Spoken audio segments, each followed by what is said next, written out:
Hello friends, നമ്മുടെ പുതിയ വീഡിയോയിലേക്ക് എല്ലാവർക്കും സ്വാഗതം. അപ്പോൾ നിങ്ങൾക്ക് എല്ലാവർക്കും അറിയാം, UK ഒരുവിധപ്പെട്ട എല്ലാ NHS ഹോസ്പിറ്റലുകളും ഇപ്പോൾ ഒരു അണ്ടർ ഫണ്ടഡ് ആണ്, അല്ലെങ്കിൽ ഒരു ഫണ്ടിങ് ക്രൈസിസിലൂടെയാണ് കടന്നുപോയിക്കൊണ്ട്. അതിനെപ്പറ്റിയുള്ള കഴിഞ്ഞ വീഡിയോകളിലൊക്കെ ഞാനത് പറഞ്ഞിരുന്നു.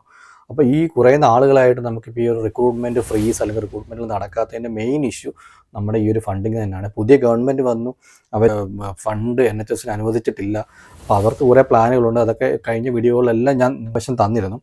അപ്പോൾ അതുപോലെ തന്നെ നമ്മുടെ അണ്ടർ ഫണ്ടഡ് ആയിട്ടുള്ള റിക്രൂട്ട്മെൻറ്റുകൾ നെക്സ്റ്റ് 3 മാസത്തേക്കൊക്കെ ഫ്രീസ് ചെയ്തിരിക്കുന്ന ഹോസ്പിറ്റലുകളുടെ ലിസ്റ്റ് ഞാൻ കഴിഞ്ഞ വീഡിയോകളിൽ പറഞ്ഞിരുന്നു. അപ്പം അത് നിങ്ങൾ കയറി നോക്കുക. അപ്പോൾ അത് തന്നെയല്ല, ഇപ്പോൾ പുതിയതായിട്ട് വളരെ പ്രധാനപ്പെട്ട കുറച്ച് ഹോസ്പിറ്റലുകൾ കൂടെ ഈ ഒരു ബഡ്ജറ്റ് ഡെഫിസിറ്റ് അല്ലെങ്കിൽ അണ്ടർ ഫണ്ടഡ് ആയിട്ട് വന്നിട്ടുണ്ട്. അപ്പോൾ അത് കാരണം അവർ റിക്രൂട്ട്മെൻറ്റുകൾ ഉൾപ്പെടെ ബാക്കിയുള്ള കാര്യങ്ങൾ അവർ നെക്സ്റ്റ് മന്തുകളിൽ അവർ ഫ്രീസ് ചെയ്യാനാണ് അവരുടെ പുതിയ ഒരു ഇൻഫർമേഷൻ വന്നിരിക്കുന്നത്. ഇതിൽ മെയിനായിട്ട് നമുക്ക് എല്ലാവർക്കും അറിയാവുന്ന സൗത്ത് മെഡ് ഹോസ്പിറ്റലിൻ്റെ ഒരു ന്യൂസാണ് ഇന്ന് വന്നിരിക്കുന്നത്. നമ്മുടെ ബ്രിസ്റ്റോളിൽ സൗത്ത് മെഡ് ഹോസ്പിറ്റൽ ഏറ്റവും കൂടുതൽ മലയാളികൾ നമ്മുടെ നാട്ടിൽ നിന്നാണെങ്കിൽ നമ്മുടെ യു എ സൈഡിൽ നിന്നാണെങ്കിലും ഒക്കെ ഏറ്റവും കൂടുതൽ മലയാളികൾ വന്ന് വർക്ക് ചെയ്യുന്ന ഏറ്റവും വളരെ പ്രധാനപ്പെട്ട നോർത്ത് ബ്രിസ്റ്റോൾ ട്രസ്റ്റിൻ്റെ അണ്ടറിലുള്ള ഒരു ഹോസ്പിറ്റലാണ് നമ്മുടെ Southmead Hospital. North Bristol ട്രസ്റ്റിൻ്റെ CEO മറിയ കെയ്ൻ ആണ് ഈ 10 മില്യൺ ബഡ്ജറ്റ് ഡെഫിസിറ്റ് ആയിട്ട് ഇപ്പം നമ്മുടെ സൗത്ത് മെഡ് ഹോസ്പിറ്റലിലെ വിവരങ്ങൾ പുറത്തു വിട്ടിരിക്കുന്നത്. നമുക്ക് ഏറ്റവും മെയിനായിട്ടുള്ള ഹോസ്പിറ്റൽ ആയതുകൊണ്ടാണ് ഈ ഒരു പ്രധാനപ്പെട്ടതായിട്ട് ഞാൻ ഫസ്റ്റ് ഈ ഒരു ഹോസ്പിറ്റലിൽ എടുത്ത് പറഞ്ഞു. കുറേ ഹോസ്പിറ്റലുകളുണ്ട് ഈ ഒരു ലിസ്റ്റിൽ. ഞാൻ ആ ഇൻഫർമേഷൻ നിങ്ങളിലേക്ക് ഷെയർ ചെയ്യാം. അപ്പം ഇത് മെയിനായിട്ട് ഞാൻ നിങ്ങളിലേക്ക് ഷെയർ ചെയ്യുന്ന പറഞ്ഞാൽ, നിങ്ങൾ ചിലപ്പം പല ഏജൻസികൾ വഴി നിങ്ങൾ ഈ പറയുന്ന ഹോസ്പിറ്റലുകളിലേക്കൊക്കെ ഇൻ്റർവ്യൂസ് കിട്ടി ചിലപ്പോൾ അറ്റൻഡ് ചെയ്തിട്ട് ലോങ് ടൈം വെയിറ്റ് ചെയ്യുന്നവരായിരിക്കാം. അതുകൊണ്ടാണ് ഞാൻ ഈ ഒരു ഇൻഫർമേഷൻ നിങ്ങളിലേക്ക് തരുന്നത്. ഇതൊരു നെഗറ്റീവായിട്ട് നിങ്ങൾ എടുക്കല്ലേ. ഒരു ബഡ്ജറ്റ് ഡെഫിസിറ്റ് അല്ലെങ്കിൽ വന്ന ഒരു ഹോസ്പിറ്റലാണെങ്കിൽ ഉറപ്പായിട്ട് അവർ റിക്രൂട്ട്മെൻറ്റ് ഫ്രീസ് ചെയ്ത് വെച്ചേക്കും. അടുത്ത ഒരു ബഡ്ജറ്റ് അവർക്ക് ഗവൺമെൻറ് സൈഡിൽ നിന്ന് കിട്ടുന്നത് വരെ നിങ്ങൾക്ക് ഡിപ്ലോയ്മെൻറ്റ് നിങ്ങൾക്ക് കിട്ടാൻ പോകുന്നത്. അത് ശരിക്കും അതൊരു യാഥാർത്ഥ്യമാണ്. So we need to accept it. So രണ്ടാമത് വന്നിരിക്കുന്ന റോയൽ കോൺവാൾ ഹോസ്പിറ്റൽ ട്രസ്റ്റാണ്, RCHT, Royal Cornwall Hospital Trust. ഞാൻ ഇതിൻ്റെ എല്ലാം പേരും ബാക്കിയുള്ള കാര്യങ്ങളും എല്ലാം സ്ക്രീനിൽ കാണിക്കാം, ഡിസ്ക്രിപ്ഷനിൽ ഷെയർ ചെയ്യാം. നിങ്ങൾ കയറി വായിച്ചു നോക്കുക. ന്യൂസിൻ്റെ ലിങ്ക് എല്ലാം ഞാൻ കറക്റ്റായിട്ട് ഞാൻ ഷെയർ ചെയ്യാം.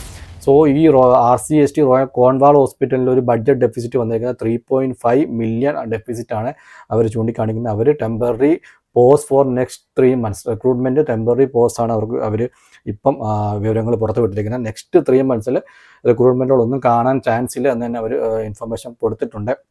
അതുപോലെ മൂന്നാമത് വന്നെങ്കിൽ നമ്മുടെ ഗ്രേറ്റ് മാഞ്ചസ്റ്ററിലുള്ള സാൽഫോർഡ് റോയൽ ഹോസ്പിറ്റലാണ്. അത്യാവശ്യം നല്ലൊരു ഡെഫിസിറ്റ് തന്നെ, 29 മില്യൺ ബാക്കോളാണ് ഈ ഒരു സാൽഫോർഡ് റോയൽ ഹോസ്പിറ്റൽ. ഇത് ശരിക്കും ഒരു നോർത്തേൺ കെയർ അലയൻസ് ഫൗണ്ടേഷൻ ട്രസ്റ്റിൻ്റെ കീഴിലുള്ള 3 ഹോസ്പിറ്റലുകളാണ്. 3 ഹോസ്പിറ്റലിലൂടെ കൂടിയിട്ടാണെന്ന് ഇത്രയും വലിയൊരു ഡെഫിസിറ്റ് അവർ ചൂണ്ടിക്കാണിച്ചിരിക്കുന്നത്. അത് മെയിനായിട്ട് അവർ പറയുന്നത് സാൽഫോർഡ് റോയൽ ഹോസ്പിറ്റലിൻ്റെ പേരാണ്. അപ്പം ഈ ഹോസ്പിറ്റലുകളിലൊക്കെ ഞാൻ ബാക്കിയുള്ള 2 ഹോസ്പിറ്റലിനും കൂടെ പേര് കാണിക്കാം. 3 ഹോസ്പിറ്റലുകളിലും ശരിക്കും റിക്രൂട്ട്മെൻറ്റ് ഫ്രീസ് അവർ അനൗൺസ് ചെയ്തിട്ടുണ്ട്.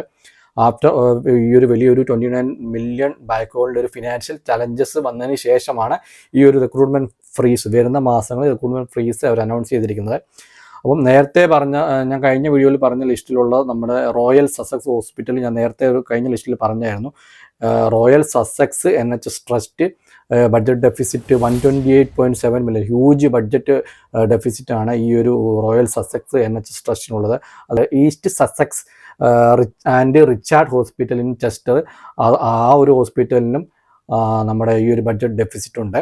ഇത് നമ്മൾക്ക് എല്ലാവരും കേട്ടിട്ടുള്ള ഒരു ട്രസ്റ്റാണ് ഡൊങ്കാസ്റ്റർ ഹോസ്പിറ്റൽ. ഈ ഒരു ഡൊങ്കാസ്റ്റർ ആൻഡ് ബാസിറ്റ് ലോ ടീച്ചിങ് ഹോസ്പിറ്റലാണ്.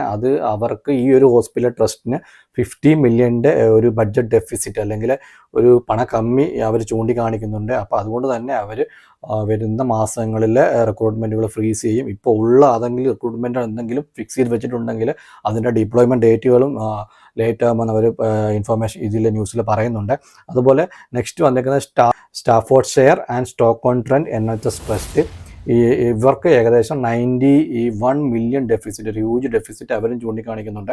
അപ്പോൾ ഈ പറയുന്ന ഹോസ്പിറ്റലുകളെല്ലാം വരുന്ന മാസങ്ങളിൽ റിക്രൂട്ട്മെൻറ്റ് ഫ്രീസ് ഉൾപ്പെടെയുള്ള കാര്യങ്ങളാണ് അവർ ഇപ്പം മുന്നോട്ട് വെച്ചിരിക്കുന്നത്. നിങ്ങൾക്കറിയാമല്ലോ, ഇപ്പം നമ്മുടെ NHSൻ്റെ റിവ്യൂ നടന്നുകൊണ്ടിരിക്കുകയാണ്. NHSൻ്റെ മെയിനായിട്ടുള്ള റിവ്യൂ നടക്കുന്നു. അതുപോലെ NHSൻ്റെ റിവ്യൂവിൻ്റെ റിപ്പോർട്ട് ഈ സെപ്റ്റംബറിൽ വരും. ആ ഒരു റിവ്യൂവിൻ്റെ റിപ്പോർട്ട് വന്നതിന് ശേഷം അവർക്കൊരു 10-year പ്ലാൻ അവർ പ്ലാൻ ചെയ്യുന്നുണ്ട്. അതുപോലെ തന്നെ ഈ ഒരു 10-year പ്ലാനിന് ശേഷമൊക്കെ ആയിരിക്കണം ഇതിനെക്കുറിച്ച് നമുക്ക് ഒരു ഒക്ടോബർ ബഡ്ജറ്റിൽ NHSൻ്റെ ഒരു ഫണ്ടിങ് അവർ ഉൾപ്പെടുത്താൻ പോകുന്നത്. അപ്പം ആ ഒരു ഫണ്ടിങ് കിട്ടിക്കഴിഞ്ഞാലേ നമുക്ക് ഈ പറയുന്ന ഹോസ്പിറ്റലുകൾക്കെല്ലാം ആ ഒരു ഫണ്ടിങ് കിട്ടിക്കഴിഞ്ഞാൽ മാത്രമേ ഇവർക്ക് പുതുതായിട്ട് വീണ്ടും റിക്രൂട്ട്മെൻറ്റുകൾ അവർ സ്റ്റാർട്ട് ചെയ്യൂ. അതിനെക്കുറിച്ചുള്ള കാര്യങ്ങളൊക്കെ നമുക്ക് കൂടുതലായിട്ട് അറിയാൻ പറ്റും. സോ നമ്മൾ ഇരിക്കുന്നത് ഈ പറയുന്ന ഹോസ്പിറ്റലുകളെല്ലാം അണ്ടർ ഫണ്ടർ അല്ലെങ്കിൽ ബഡ്ജറ്റ് ഡെഫിസിറ്റ് വന്നേക്കുന്ന ഹോസ്പിറ്റലുകളാണ്. അവർ അടുത്ത 3-4 മാസങ്ങളിലേക്കുള്ള റിക്രൂട്ട്മെൻറ്റുകളെല്ലാം ഫ്രീസ് ചെയ്ത് വെച്ചിരിക്കുകയാണ്.